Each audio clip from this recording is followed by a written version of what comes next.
आज मैं आपको मैटर पढ़ाना चाहती हूँ। आप देख सकते हो चैप्टर का नेम है मैटर। केमिस्ट्री का फर्स्ट चैप्टर है मैटर। तो फर्स्टली हम ये जानेंगे कि व्हाट इज़ मैटर, मैटर होता क्या है। तो मैटर में आपको जैसे कि हमारे यूनिवर्स में जो भी चीज़ें प्रेजेंट हैं, लाइक एवरीथिंग जो हम अपने यूनिवर्स में देख रहे हैं, जो ऑक्यूपाई करता है स्पेस को, जिसका मास होता है अपना, जिसका अपना वॉल्यूम होता है, that is called matter. Simple word में हम यही बोल सकते हैं कि मैटर हम उसे बोलते हैं जो हमारे मतलब मास को ऑक्यूपाई करता है, वॉल्यूम को ऑक्यूपाई करता है, स्पेस को ऑक्यूपाई करता है, that is called matter. Matter किस चीज़ से बना है? तो मैटर हम बोल सकते हैं मैटर एक टीनी पार्टिकल से बना है। तो टीनी पार्टिकल्स हम किसे बोलते हैं? तो टीनी पार्टिकल्स तो हम लोग सिंपली एटम को बोलते हैं, बिकॉज एटम एक बहुत ही स्मॉल स्मॉल पार्टिकल से बना होता है, that is called matter. That is called atom, because atom का जो थ्योरी था वो डाल्टन ने दिया था। तो डाल्टन ने अपने थ्योरी में यही बोला था कि जितने भी मतलब एटम्स होते हैं वो बहुत ही टीनी पार्टिकल से बने होते हैं, दैट इज कॉल्ड एटम। तो एटम से ही मैटर बना है, क्योंकि वो वॉल्यूम बनाएगा, उसका वो स्पेस को ऑक्यूपाई करेगा। देन यहाँ पे आप देख भी सकते हैं matter is substance that make up everything in the physical universe. जो हमारे पूरे यूनिवर्स में जो जिस यूनिवर्स में जितने भी फिजिकल यूनिवर्स, फिजिकल का मतलब क्या होता है? तो फिजिकल मतलब वो होता है जिसे हम टच कर सकते हैं, दैट इज़ कॉल्ड फिजिकल। मतलब टैंगिबल चीज़ें होती है जिसे हम टच कर सकते हैं। It is anything that is और बता रहा है कि जिसके पास अपना मास होता है, ऑक्यूपाई करता है space. Matter is compose. Compose का मतलब क्या होता है? कंपोज का मतलब होता है बनाना, किसी भी चीज़ को सिंथेसाइज करना, मतलब बनाना, टीनी पार्टिकल से बना, दैट इज कॉल्ड, उसको एटम बोलते हैं। Which are the basic building. क्या होता है इसका मतलब? इसका मतलब ये होता है कि जो ब्लॉक, बिल्डिंग ब्लॉक, मतलब जैसे कि कोई भी चीज़ होता है तो उसको बिल्ड करते हैं। तो बिल्ड का मतलब तो वही होता है कि मतलब बनाना। ब्लॉक ऑल केमिकल एलिमेंट, सारे केमिकल एलिमेंट को बनाता है। This atom can combine for form. ये एटम जो होता है कंबाइन करता है और वो मॉलिक्यूल फॉर्म करता है, which is turn can combine to create more complex substances, जो कि बहुत ही कॉम्प्लेक्स सब्सटेंसेस फॉर्म करता है। कॉम्प्लेक्स सब्सटेंस आप किसको बोलते हैं? तो कॉम्प्लेक्स हम उसे बोलेंगे जो जटिल चीज़ों को बोलते हैं। कैरेक्टरिसिटी, मतलब कैरेक्टरिसिटी बता रहा है पार्टिकल्स ऑफ मैटर, मतलब कैरेक्टरिसिटी का मतलब होता है विशेषताएं बता रहे हैं। Particles of matter have a space between them. Particles matter जिसके पास स्पेस होता है उसके बीच में, कोई भी दो पार्टिकल, कोई दो ऑब्जेक्ट को रख रहे हैं तो दो ऑब्जेक्ट के बीच में जो भी स्पेस है, जो भी स्पेस वो मतलब ऑक्यूपाई कर रहा है, that is called matter. And the property simply explain the particles of matter are packed but still there slight amount of space between them and due to which it can be categorize into solid, liquid, gas. जितने भी जैसे three form होते हैं, एक solid हो गया, liquid हो गया, गैस हो गया, तो ये सब मैटर में आ जाते हैं। Particles of matter are continue. Matter जो होते हैं वो हमेशा मूव करते रहता है। जाहिर सी बात है, कोई भी ऑब्जेक्ट होगा तो हम केमिस्ट्री की बातें कर रहे हैं, हम अपने मतलब रियल लाइफ की बातें नहीं कर रहे, क्योंकि रियल लाइफ में तो वो हर एक ऑब्जेक्ट होता है वो नॉन लिविंग होता है, वो तो मूव नहीं कर सकता। लेकिन ये केमिस्ट्री की बात है, तो केमिस्ट्री में हम लोग एलिमेंट की बात कर रहे हैं। तो एलिमेंट का मतलब ही मतलब एलिमेंट ही मतलब मैटर होता है। मतलब एलिमेंट जो स्पेस को कम मतलब आई मीन क्या बोलते हैं वो ऑक्यूपाई करता है। तो किसी भी हम अगर बोतल में किसी भी चीज़ में अगर उसको, जैसे वाटर हो गया तो वाटर को ही हम रखते हैं एक बोतल में, तो वाटर क्या, वाटर को अगर हम ऐसे बोतल को लेते हैं तो वाटर क्या करता है? वाटर हिलते रहता है। तो यहाँ पे लिख रहा है matter are continue moving. This property means that the particles of, इसका मतलब ये बताता है कि पार्टिकल जो होता है वो रेस्ट में नहीं होता है, दे आर कंटिन्यू मूव, हमेशा वो मूव करते रहता है, कोलाइड करते रहता है। कोलाइड का मतलब होता है टकराना, and produce kinetic energy produce करता है। तो अब हम जाने कि काइनेटिक एनर्जी किसको बोलते हैं? तो काइनेटिक एनर्जी वो उससे बोलते हैं जिसमें एनर्जी जो होता है ना वो स्टोर रहता है, that is called kinetic energy.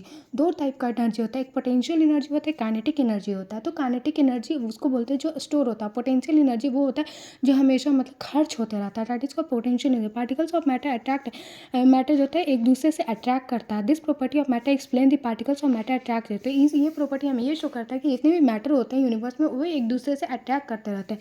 Phases of matter, phases of मतलब कितने फेजेस होते हैं? तो मेनली 5 फेजेस होते हैं मैटर के। फर्स्टली लिक्विड होता है, सॉलिड होता है, गैस होता है, प्लाज्मा होता है, एक ये बोस आइंस्टीन होता है। The state of universe all matter around, जितने भी मैटर होते हैं वो एग्जिस्ट करते हैं हमारे यूनिवर्स में। State and phases they same thing.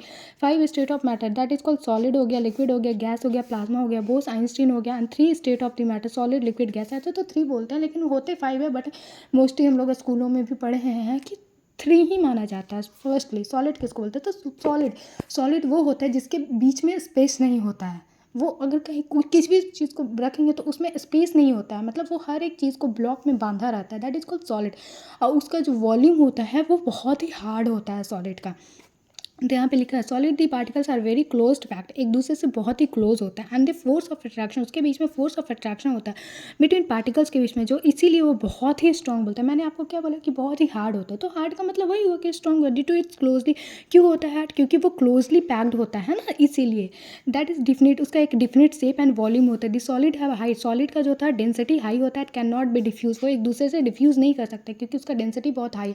जैसे वाटर, वाटर का डेंसिटी क्या होता है? वाटर का डेंसिटी लो होता है, तो वाटर क्या एक दूसरे से जाकर के कोलाइड करता है, डिफ्यूज़ करता है। रबर बैंड, जैसे कि एग्जांपल यहाँ पे दिया हुआ, rubber band is solid, rubber band क्या है? सॉलिड है। बिकॉज क्यों सॉलिड है भाई? इट कैन चेंज, क्योंकि ये अपना शेप को चेंज कर सकता है। अंदर फोर्स, फोर्स जैसे कि एक बैंड है तो उसको एक फोर्स लगाएंगे तो एक मूव करेगा, दो, तो वो अपना स्पेस को चेंज कर रहा है। And again its shape when force is removed, it excessive force, just जितना ज़्यादा हम उस पर फोर्स अप्लाई करेंगे वो ज़्यादा फोर्स अप्लाई करेंगे तो वो ब्रेक भी हो सकता है। This is exceptional cases of solid. तो सॉलिड को तो हम, मैंने आपको पढ़ा दिया कि सॉलिड किसे बोलते हैं।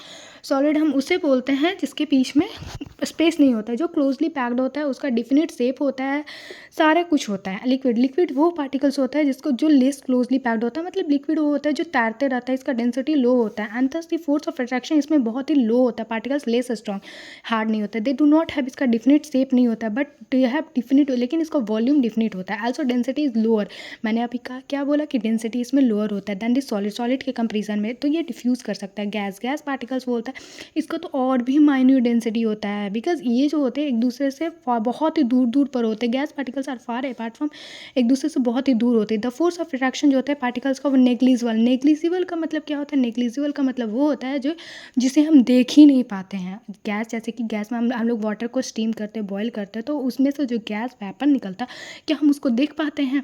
वो तो बस वेपर निकल रहा है ना, हम उसको तो देख नहीं ना पा रहे हैं कि कितना निकल रहा है, क्या निकल रहा है, बस हम देखते हैं कि वो बस गोल गोल होकर के निकलते रहता है, तो वो नेग्लिजिबल उसको माना जाता है। गैस नाइदर कैन भी, उसका ना ही कोई डेफिनेट शेप होता है, ना ही कोई डेफिनेट वॉल्यूम होता है, डेंसिटी जो होता है बहुत ही कम होता है, सो ये डिफ्यूज़ कर सकता है। प्लाज्मा, प्लाज्मा एक consider fourth state of matter बोला है। प्लाज्मा ये मिक्सचर, मिक्सचर होता है, किस चीज़ का मिक्सचर होता है भाई? फ्री इलेक्ट्रॉन का एंड आयंस का interconnect naturally in the star, and inside the star the temperature is so high that atoms break down. Temperature high होने के कारण ना ये जो प्लाज्मा के अंदर जो भी एटम होते हैं वो ब्रेक हो सकते हैं, and the mixture of free electron ions is called plasma.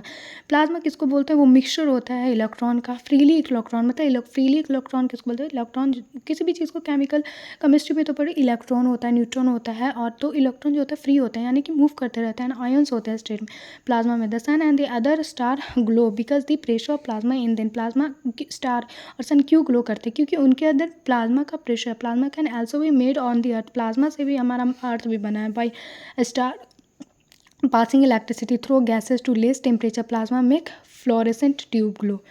Important यहाँ पे एग्जाम्पल दिया हुआ है, न्यून sign bulb, neon sign bulb as a clear example of plasma, plasma का न्यून साइन वर्ल्ब जो है वो क्लियर एग्जाम्पल है प्लाज्मा का। The fourth state of matter when the electric current, जब उसमें से इलेक्ट्रिक करंट को पास करवाते हैं, then gas inside the neon sign bulb it ionize the gas and the creating plasma, यानी कि जैसे ही उसको इलेक्ट्रिसिटी जाएगा, उसमें इलेक्ट्रिसिटी की करंट फ्लो करेगा तो वो बल्ब क्या अगर, ऐसे भी हम लोग जानते हैं कि बल्ब के अंदर एक गैस होता है जिसको हम लोग टंगस्टन के नेम से जानते हैं, वो तो टंगस्टन होता है, उसके कारण बल्ब जो होता है वो ग्लो करता है, मतलब जलता है।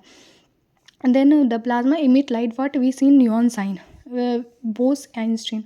1921 में इंडियन साइंटिस्ट जो कि सत्येंद्र नाथ बोस, सत्येंद्र नाथ के बोस के ही नेम पे बोस आइंस्टीन है, did some calculation of the fifth, इन्होंने कुछ कैलकुलेशन किया था मैटर का फिफ्थ स्टेट के बारे में, बेस्ड ऑन देयर कैलकुलेशन, इनके कैलकुलेशन के बेसिस पे एल्बर्ट आइंस्टीन ने ये प्रेडिक्ट किया था। प्रेडिक्ट का मतलब होता है आशा, जैसे कि प्रेडिक्ट का मतलब कोई भी चीज़ हम आशा, मतलब सोचते रहते हैं ना कि आशा करते हैं कि ये प्रेडिक्टेड हो सकता है, हम अगर ऐसे करेंगे तो ऐसे होगा, इन्होंने पहले ही अनुभव कर लिया था। प्रेडिक्ट का मतलब मेनली हम अनुभव बोल सकते हैं। The existence of new state of matter, इन्होंने बोला कि जितने भी न्यू स्टेट के मैटर जो एक्सिस्ट करते हैं, मतलब हमारे अर्थ पे, the fifth state of matter are achieve finally by 3 scientist, Cornell, Keller, Wieman and the USA, cooling gas extremely low density, super low temperature. So हमने यहाँ से यहाँ तक हम लोग कंप्लीट है। आई होप आप लोग को बहुत अच्छे से समझ में आया होगा।